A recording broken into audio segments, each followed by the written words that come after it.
Hello friends, welcome to magnified thoughts. ఈ వీడియోలో మనము ఏపీ డిఎస్సికి సంబంధించి ఈరోజు వచ్చినటువంటి లేటెస్ట్ న్యూస్ అప్డేట్స్ అన్నీ తెలుసుకుందాము. ఒక జాబ్కి ఎంతమంది అభ్యర్థులు పోటీ పడుతున్నారు, అలాగే నియామక పత్రాలు ఏ రోజున ఇస్తారు, రిజల్ట్స్ కౌన్సిలింగ్ అనేది ఎప్పుడు స్టార్ట్ అవుతుంది అనేటువంటి విషయాల మీద ఈరోజు న్యూస్ పేపర్లో మనకు అయితే కొన్ని అప్డేట్స్ వచ్చాయి. అవన్నీ తెలుసుకుందాము. ఛానల్కి ఎవరైనా ఫస్ట్ టైం వచ్చింటే సబ్స్క్రైబ్ చేసుకోండి ఫ్రెండ్స్. రెగ్యులర్గా అప్డేట్స్ అనేవి నేను ఈ ఛానల్లో ఇస్తూ ఉంటాను. ఓకేనా, లెట్స్ గెట్ స్టార్టెడ్. ఇక్కడ చూడండి, దిశ పేపర్లో వచ్చినటువంటి ఒక మెయిన్ హెడ్డింగ్, డిఎస్సి ఫలితాలపై ఉత్కంఠ అని ఇచ్చాడు. ఎప్పుడెప్పుడా అని ఎదురు చూస్తున్న అభ్యర్థులు.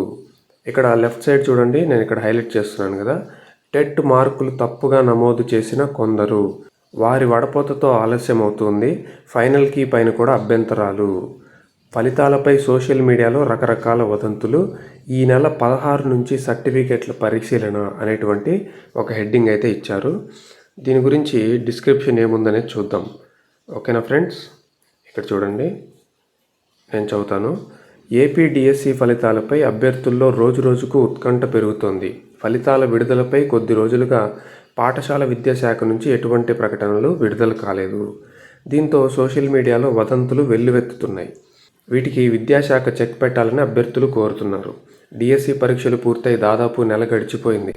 వెంటనే ప్రాథమిక కీ విడుదల చేశారు. అభ్యర్థుల నుంచి అభ్యంతరాలు స్వీకరించి ఈ నెల 1వ తేదీన ఫైనల్ కీ విడుదల చేశారు. ఇప్పటి వరకు ఫలితాలు విడుదల చేయలేదు. దీంతో ఇవాళ రేపు అంటూ సోషల్ మీడియాలో విస్తృతంగా వార్తలు వస్తున్నాయి. అభ్యర్థులు కూడా రిజల్ట్ కోసం ఆతృతగా ఎదురు చూస్తున్నారు. పాఠశాల విద్యాశాఖ విడుదల చేసిన తుది కీలోనూ కొన్ని తప్పులు దొర్లాయని అభ్యర్థులు చెబుతూ ఉన్నారు. మంగళగిరిలోని విద్యాభవన్కు అభ్యర్థులు క్యూ కడుతున్నారు. డిఎస్సి కన్వీనర్ అధికారులను కలిసి ఆధారాలతో సహా వివరిస్తున్నారు. నిన్న స్కూల్ అసిస్టెంట్ బయాలజీ రాసిన వారు కన్వీనర్ను కలిసి తమకు న్యాయం చేయాలని కోరారు. అందుకే ఎటువంటి అనుమానాలకు తావు లేకుండా ఫలితాలను విడుదల చేయాలని భావిస్తున్నట్లు తెలుస్తోంది. ఈ నెల 16 నుంచి సర్టిఫికెట్ల పరిశీలన ప్రారంభించి నెలాఖరులోగా కొత్త ఉపాధ్యాయుల పోస్టింగ్లు ఇవ్వాలని పాఠశాల విద్యాశాఖ యోచిస్తున్నట్లు సమాచారం. ఓకేనా ఫ్రెండ్స్, ఫస్ట్ అప్డేట్ చూడండి. మనకు ఈ నెల 16వ తేదీ అంటే ఆగస్టు 16వ తేదీ నుంచి సర్టిఫికెట్ల పరిశీలన ప్రారంభించాలి. ఈ నెల చివరి కల్లా మనకు అపాయింట్మెంట్లు అనేవి పూర్తి చేయాలి అనేటువంటి యోచనలో ప్రభుత్వం, పాఠశాల విద్యాశాఖ ఉన్నట్లు ఈ విషయం ద్వారా మనకు తెలుస్తుంది. August 16th. ఓకేనా ఫ్రెండ్స్, ఇదొక అప్డేటు. దాంతోపాటు మనకు మరొక అప్డేట్ కూడా ఉంది ఫ్రెండ్స్. ఇక్కడ చూడండి, అదే పేపర్లోనే టెట్ మార్కులపై సునిశ్చిత పరిశీలన అనేటువంటి ఒక హెడ్డింగ్ ఇచ్చారు. ఇక్కడ ఏం రాశారో నేను చదువుతాను చూడండి. తాజాగా డిఎస్సికి సంబంధించి బిగ్ అప్డేట్ ఒకటి మీడియాలో వచ్చింది. టెట్లో వచ్చిన మార్కులు తప్పుగా నమోదు చేసిన వారు 35,000 మంది ఉన్నట్లు సమాచారం. వీటిని విద్యాశాఖ అధికారులు క్షుణ్ణంగా పరిశీలిస్తున్న ఈ కారణంగానే ఫలితాలు ఆలస్యం అవుతున్నాయని అనుమానాలు వస్తున్నాయి. వీరిలో 26,000 మంది వివరాలను టెట్ డేటాబేస్ నుంచి తీసి సరిదిద్దారని, ఇంకా 9,000 మంది వివరాలు సరిపోలలేదని చెప్తున్నారు. దీనిపై డిఎస్సి కన్వీనర్ క్లారిటీ ఇవ్వాల్సిన అవసరం ఉంది. కూటమి ప్రభుత్వం డిఎస్సి నిర్వహణ, ఉపాధ్యాయ పోస్టుల భర్తీని ప్రతిష్టాత్మకంగా భావిస్తోంది. ఈ క్రమంలో ఎటువంటి అనుమానాలు, కోర్టు కేసులకు తావు లేకుండా డిఎస్సి ప్రక్రియను ప్రభుత్వం పూర్తి చేస్తోంది. ముందుగా అనుకున్నట్లుగానే ఈ నెల 2వ వారం తర్వాత అభ్యర్థుల సర్టిఫికెట్ల పరిశీలన, వచ్చే నెల 5న ఉపాధ్యాయ దినోత్సవం సందర్భంగా నియామక పత్రాలు ఇస్తారని అభ్యర్థులు ఎదురు చూస్తున్నారు. ఇది మనకు మరొక అప్డేట్ ఫ్రెండ్స్. నెక్స్ట్ ఆంధ్రజ్యోతిలో వచ్చినటువంటి మరొక అప్డేట్ చూద్దాం ఫ్రెండ్స్. డిఎస్సి అభ్యర్థులంతా విద్యాధికులే. లెఫ్ట్ సైడ్ హెడ్డింగ్స్ ఇచ్చారు చూడండి. 90% మంది పీజీ చదివిన వారే. ఆ పీజీలో ఎంఏ చేసిన వారు 1.16 lakhs, ఎంఎస్సి చేసిన వారు 1.09 lakhs, బీటెక్ చేసిన వారు 7,378, మొత్తం పీజీ అభ్యర్థులు 3.01 lakhs. అందరూ పీజీ చదివిన వాళ్ళే ఎక్కువ ఉండడం వల్ల వాళ్ళు డిఎస్సిలో సెలెక్ట్ అయినప్పుడు మంచి టీచింగ్ అనేది పిల్లలకు అందిస్తారు. కాబట్టి బోధనలో నాణ్యత పెరిగే అవకాశం ఉందని కూడా మనకు పాఠశాల విద్యాశాఖ భావిస్తున్నారు. దానికి సంబంధించి పూర్తి వివరాలు మనకి ఇక్కడ ఇచ్చారు ఫ్రెండ్స్. మొత్తం మెగా డిఎస్సి రాసిన వారిలో ఎక్కువ మంది పోస్ట్ గ్రాడ్యుయేషన్ చదివిన వారే ఉన్నారు. మొత్తం అభ్యర్థుల్లో 89.64% మంది పీజీ చేసిన వారు ఉన్నట్టు పాఠశాల విద్యాశాఖ తెలిపింది. మెగా డిఎస్సికి 3,36,307 మంది అభ్యర్థులు దరఖాస్తు చేసుకున్నారు. వాళ్ళలో 3,01,493 మంది పీజీ చేశారు. అభ్యర్థులు నమోదు చేసిన వివరాల ఆధారంగా విద్యార్హతలను పాఠశాల విద్యాశాఖ విశ్లేషించింది. అభ్యర్థుల్లో అధికంగా 1,61,374 మంది ఎంఏ విద్యార్హత కలిగిన వారు ఉన్నారు.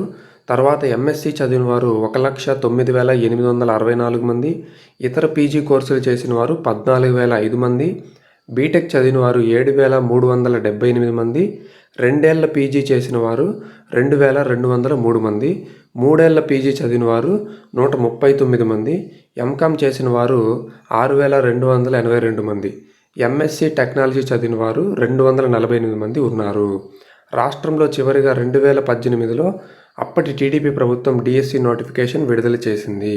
ఇలా మనకు వివరాలన్నీ ఇచ్చుకుంటూ వెళ్ళారు ఫ్రెండ్స్.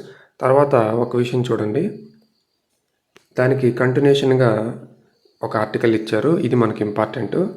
ఇక్కడ చూడండి, బోధనలో నాణ్యత పెరిగే అవకాశం ఉందని పాఠశాల విద్యాశాఖ అధికారులు తెలిపారు. వాస్తవానికి డిఎస్సిలో ఎక్కువ శాతం ఉద్యోగాలకు ఇంటర్మీడియట్, డిగ్రీ విద్యార్హతే ప్రాతిపదిక. సెకండరీ గ్రేడ్ టీచర్ పోస్టులకు ఇంటర్మీడియట్తో పాటు డిఈడి ఉండాలి. స్కూల్ అసిస్టెంట్ పోస్టులకు డిగ్రీతో పాటు బీఈడి ఉండాలి. 273 పోస్ట్ గ్రాడ్యుయేషన్ టీచర్, ప్రిన్సిపాల్ పోస్టులు 52 ఉన్నాయి. వీటికి మాత్రమే పీజీ అవసరం. అయినా ఎస్జీటీ దరఖాస్తు చేసుకున్న వారిలో ఎక్కువ మంది పీజీ చదివిన వారే ఉన్నారు. మొత్తంగా 10% మంది మాత్రమే డిగ్రీ, ఇంటర్మీడియట్ చదివిన అభ్యర్థులు మెగా డిఎస్సిలో పరీక్షలు రాశారు. వీరిలోనూ ఇంటర్మీడియట్ విద్యార్హతతో రాసిన వారు స్వల్పంగా ఉన్నారని అధికార వర్గాలు తెలిపాయి. తర్వాత చివరిగా ఒక అప్డేట్ ఉంది చూడండి, ఒక్కొక్క పోస్టుకు మనకు 35 మంది పోటీ ఉంది అనేసి మనకు చెప్తున్నారు ఫ్రెండ్స్.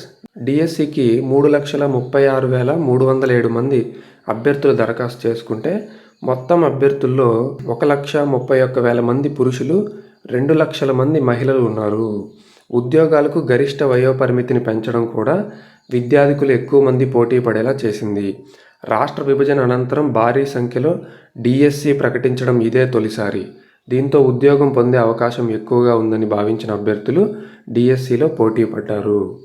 ఓకేనా ఫ్రెండ్స్, ఇవి మనకు డిఎస్సికి సంబంధించి ఈరోజు న్యూస్ పేపర్స్లో వచ్చిన లేటెస్ట్ అప్డేట్స్. ఇక్కడ మనకి ఏం తెలుస్తుందంటే, పురుషుల సంఖ్య తక్కువ ఉంది, మహిళల సంఖ్య ఎక్కువగా ఉంది. అభ్యర్థుల్లో ఒక పోస్టుకి 35 మంది సగటున పోటీ పడుతున్నారు. ఆగస్టు 16 నుంచి సర్టిఫికేట్ల వెరిఫికేషన్ ఉంటుంది. సెప్టెంబర్ 5 లోపల, అంటే టీచర్స్ డే నాటికి అపాయింట్మెంట్ ఆర్డర్స్ ఇవ్వాలి అనే యోచనలో మనకు అధికారులు ఉన్నట్టుగా మనకి అప్డేట్స్ ద్వారా తెలుస్తుంది. ఓకేనా ఫ్రెండ్స్, నెక్స్ట్ అప్డేట్తో నేను మరొక వీడియోలో కలుసుకుంటాను. ఈ వీడియోని లైక్ చేయండి, అలాగే ఛానల్ కొత్తగా వచ్చిన వాళ్ళు సబ్స్క్రైబ్ చేసుకోండి. ఓకేనా ఫ్రెండ్స్, బాయ్.